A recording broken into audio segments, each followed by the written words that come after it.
Merci de rester fidèle à Talanoa.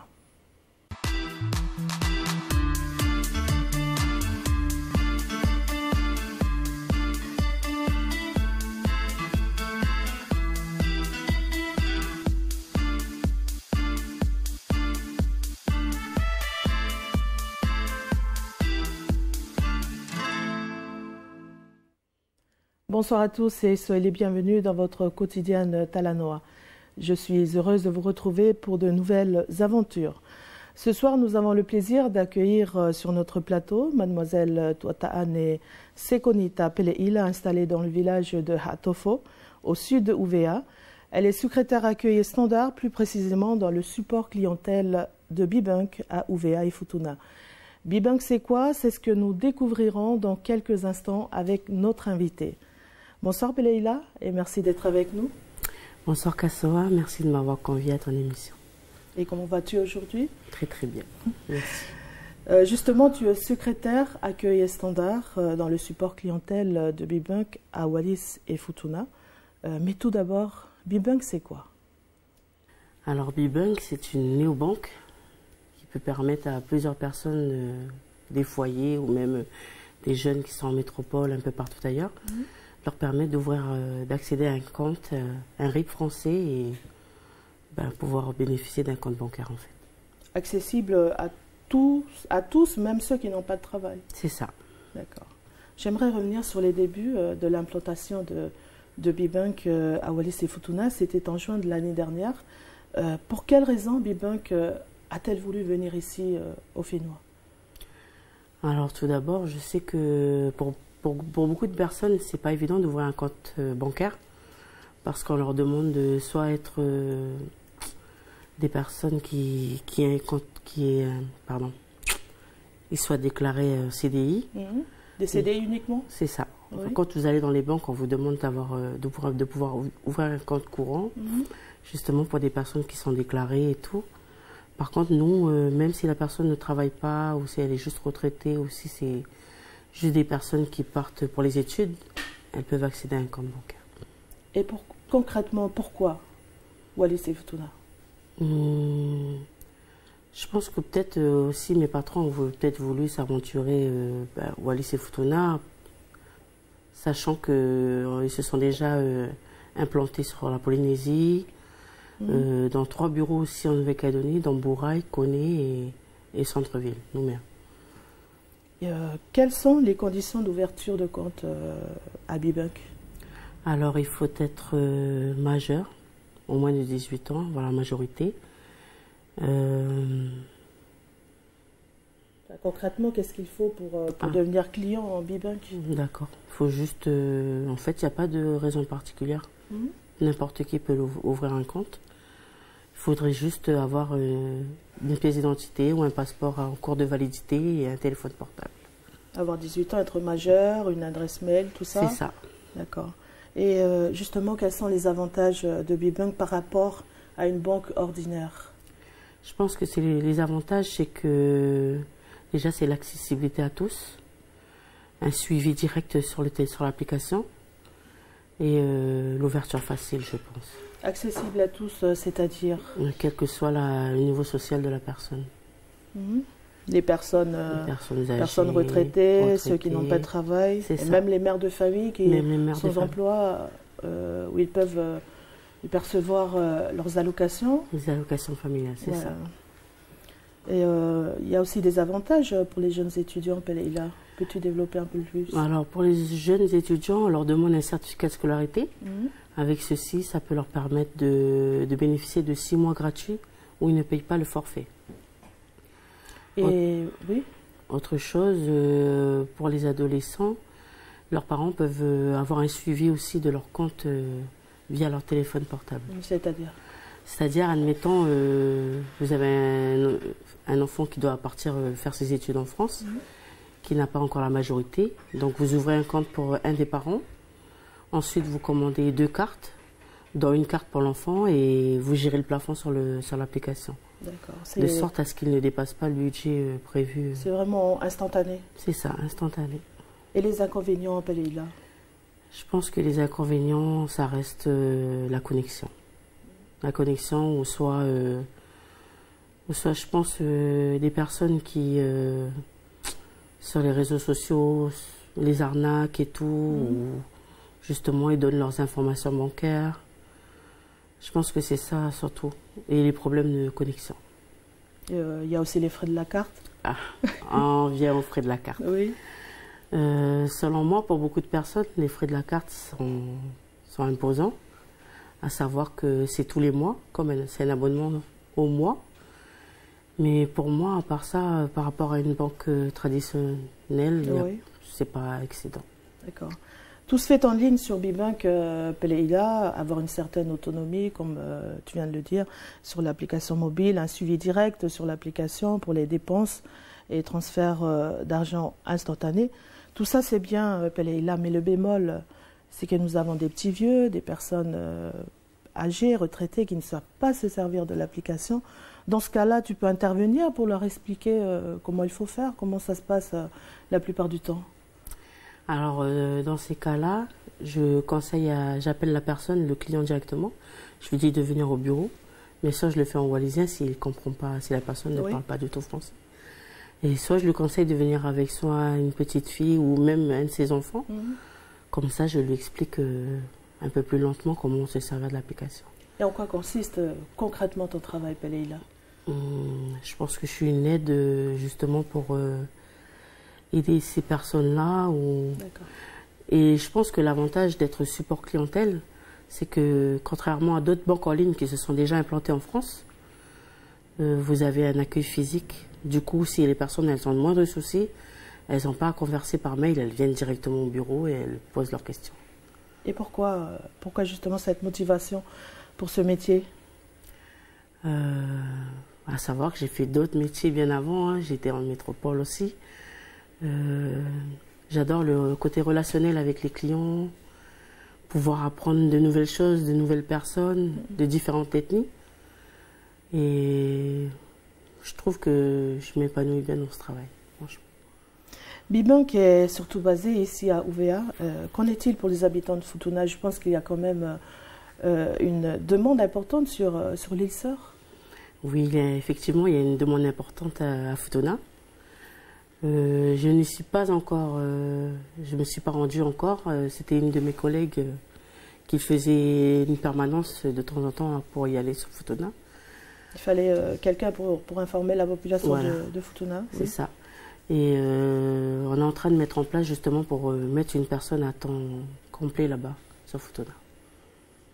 Et au niveau de la communication, Peleila, comment ça se passe surtout pour redynamiser les clients à Wallis et Futuna? Je pense que c'est d'où le fait que j'apprécie que tu m'aies convié sur ton émission, à ton émission. Je pense justement pour bien informer les personnes sur les avantages comme les avantages qu'apporte Bibank ici à Wallis.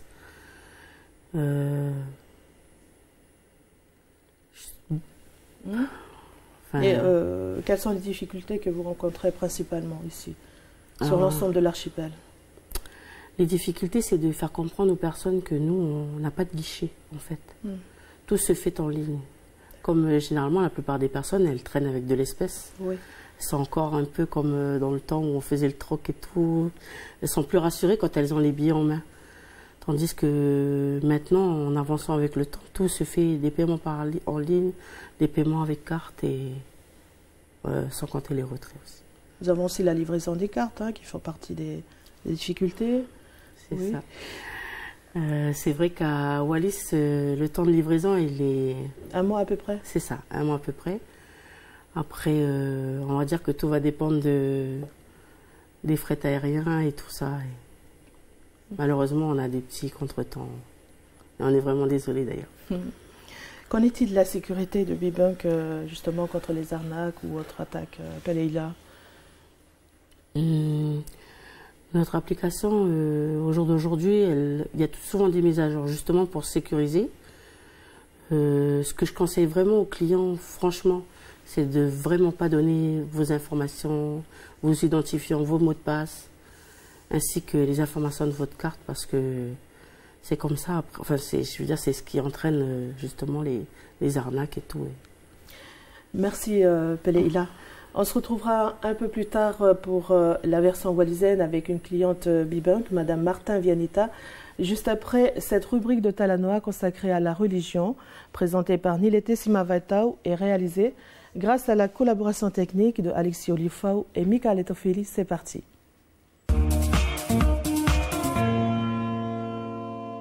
Whakapapatu ka inga malo I te kataki pia mo te tauhi o te temwhilawe tātou whakalotu I te Talanoa. Patele, malo pe se o kataki pia mo te mo'opēd mo ali malolo. Malo pe Nilete se te kataki mo te mo'opēd hawani. I fuki. Kua whakaatu I tak whiele mea furi patele ki te uhinga, te mauhinga o te whamiri I te lotolotoenga o te ekelesia. Ura ki pēko te pāki o te whamiri tapu. Ia Maria ma Sosefo pa ma tamasi tapu. Pea e wharafuki e tō hake atu e mahino e hao Sosefo I te hakonga Tavite, te hakonga hau o te ariki.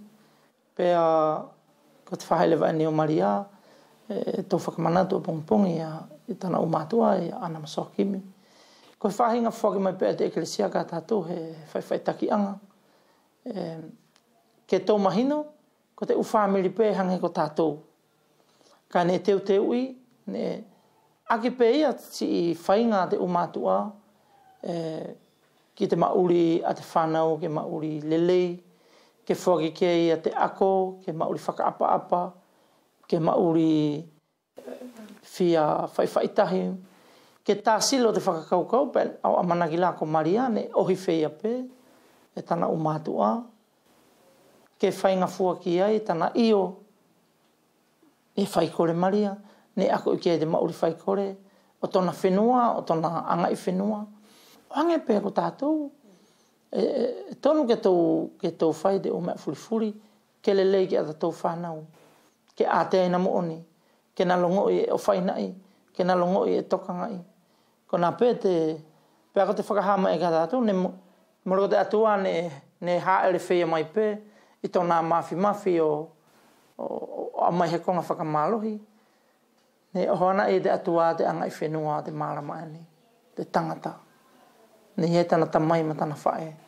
Ne we hau tupu masiva veri, ke lahi hange pē ko tātou, ke ako I kia te anga I whenua, ke ako I kia te whaikore, ke ako I kia te ukonga te mauri. E lai pē patele te kulongo whakamatala, ne ui whaia ne whainga foi e te whaiwhaitaki o te mauri whakawhamiri aia I te utemi kua hiri atu.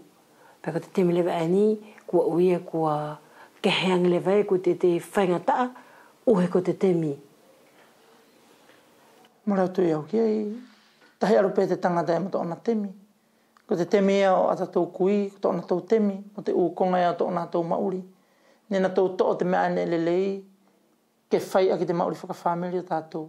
O whepe ki te temi o tātou mātua.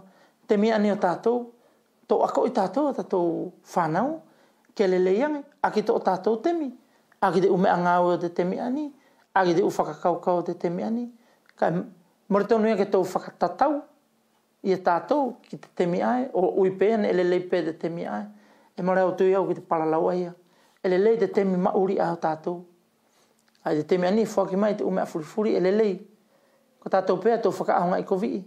E hi whanau kona tō ui whenei pātere, ko te tamai ma te whaehange la, ko te tau mātou e ngāo te korua. Ko tukanga pēnau ahafuri ki tana ngāwe, e hange ko me whika kunga ngae, whai whatari hapē te whanau ia. E whewhea e lewa lai te tai manatu ai te whanau, ka I te sio te whukitua, e aruwhikilanga te tamai ma te whae o ngāwe wheia, ko te lelei pēo tana whanau. Ko te temi mua ne mori ngāwe furi.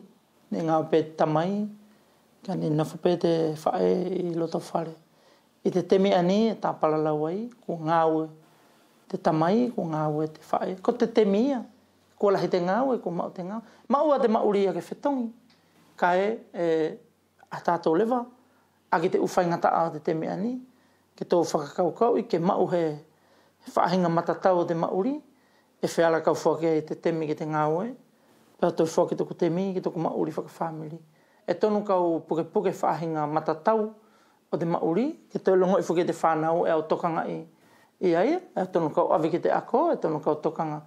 Ka e au whakalelea tu mara ko hoku ia maua fuke kau whaka tonu atu mara uilo e tu fuke au te mauri. A te whamili pe ia, i te ona loto whare te whao te ona mauri. Ko te konga pēr whera kau lawe atu ki ai, e tonu fuki i te temi ani, a ki te u whaingata a ia te temi ani. Ke tau kumi he upule aki, e awawangi ai te temi. He ko te mauri, mara ko te ngā uepe, e tonu ke mau he temi malolo, tonu ke he temi pēr mo te whanau, ke mauri lelei te whanau. Tō nātou a pongi, a nātou pēr nei, pēr nātou ia tō na teu teui, a ki te umea ahe tō whakianga nātou. I te u temi mua pātere, ne more kahangela whaitu lahi ki whamiri, e hana ki i whaingata ia. E more ngata pē ki te ki i whamiri a ia, e whiara lewa ke au mai he tukuni mai tua ki ai. Ke whiara e te whakanga i te tukuni a ia, i te temi aini. Ke whiara nā fuki, hei ko tātou pe fuki ai tō te utonu ke tō tahina whea. Kai mara fuki ko he mea iane e sipela mai. Ko te mea pēne, e tō pēa tātou te utonu ai e he ko tō whesio aki, he ko mao te u koloa lelei whakamālama, ko mālohi te mauri paanga, ko ngalo lewa ka tātou, ia te temi, ne tō mauri whai ai, whetokoni aki. Ka e marafuki laha COVID, tātou tō e whakaaunga i ange te mauri ai te temi ani, aki tō na u lelei, ke lelei furifoki, whetokoni aki e te mauri. E whakamalo atu pātere. Malo nile. Ka inga, ko katoa atu ia te kumilongo, ne te tū, ki te whakatahe tātou te tānoa e te aho aini, ko mātau ne atu.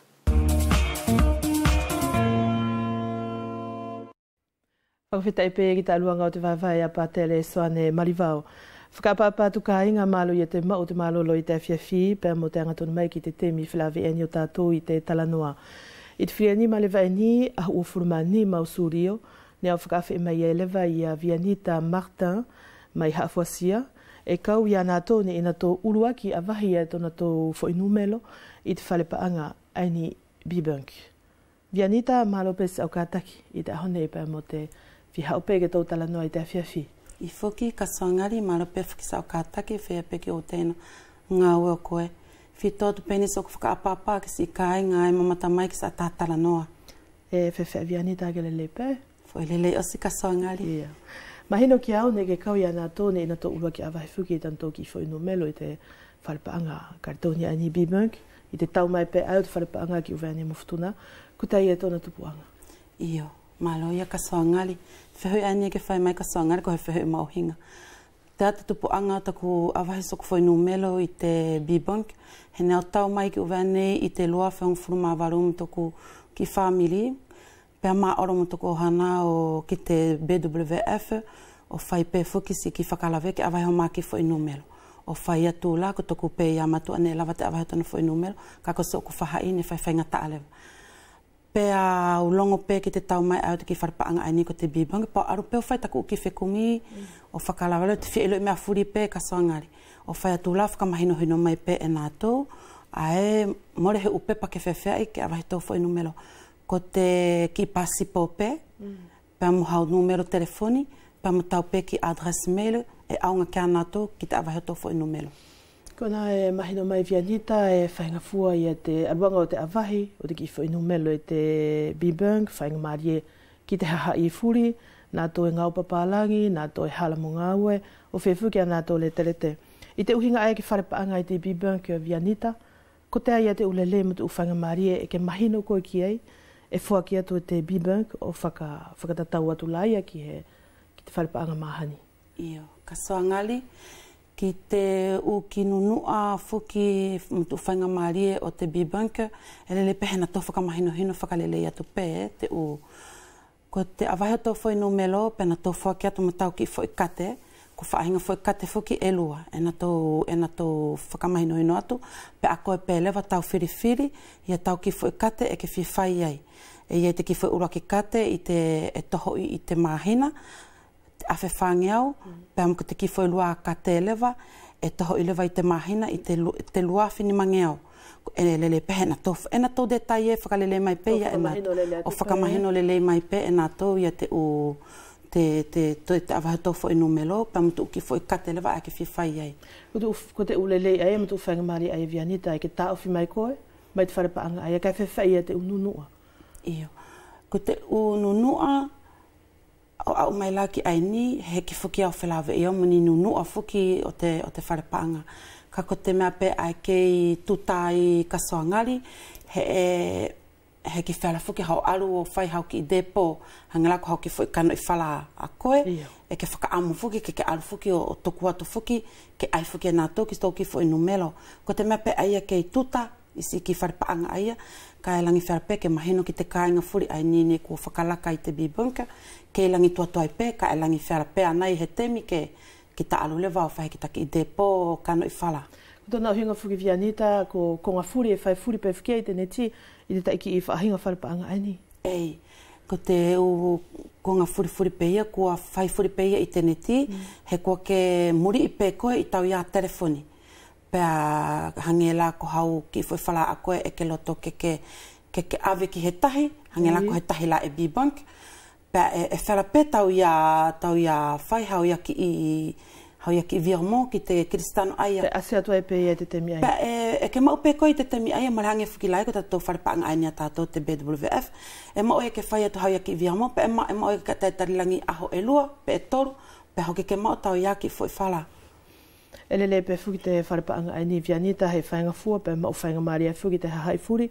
E whewhei kua ia he tahiange i tō fuki whamiri, kua toi hu ki te whare paanga ai ni. I hau whakamahino hino fuki kia nātou i te ulelei mo tu whainga maari ai. Ei, ka soangari, nā awahe pe atu ku whoi no melo, pau hau ai o whai atu. Pau whakamahino hino anga pe ki aku ki mahaki tanga fuki la, mori fuki la ngā weia. Whakamahino hino anga pe kia nātou, ni angi fuki kia nātou, ni e toi holo muri a nātou, ki te awahe o nātou whoi no melo fuki, te ki whare paanga ni ne tau mai. Pea i tana tau mahino, mo te whakamahino whakalele pe ai kia nātou, o whewhai pe laia o kua olola nātou awai tana tō ki whoi numelo i te B-Bank. Mahino mei a koe nei, i eitu ki whoi kate e lua o te wharepaanga ai ni, a whewhange au i te tahi i te mahina, pe lua whenimange au te tahi i te mahina. Kia koe la Vianita, ai mama whawhau i te konga ai ni, i te mahina furi, ko tei tau mana tukia? Ka soangari, a kia au toko tahi pe ia ka soangari pa mla ulu atu lewa te kāinga whika ai ni kua na whoi te B-Bank, ka kia ma aku ia e noa kei whoilele pe, kei whiaunga pe.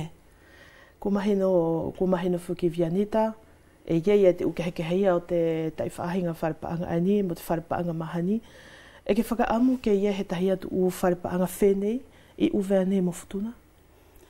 Ko te loto fuki aia ka soangari o tātou uwea nei, ke hange fuki e toi ai fuki he tahi ki i societe wharepaanga, ke hange fuki ke toi hau ki uwea nei, o whakatau pie fuki ki wharepaanga ania tātou, ne ko tau ulua ki nono whai.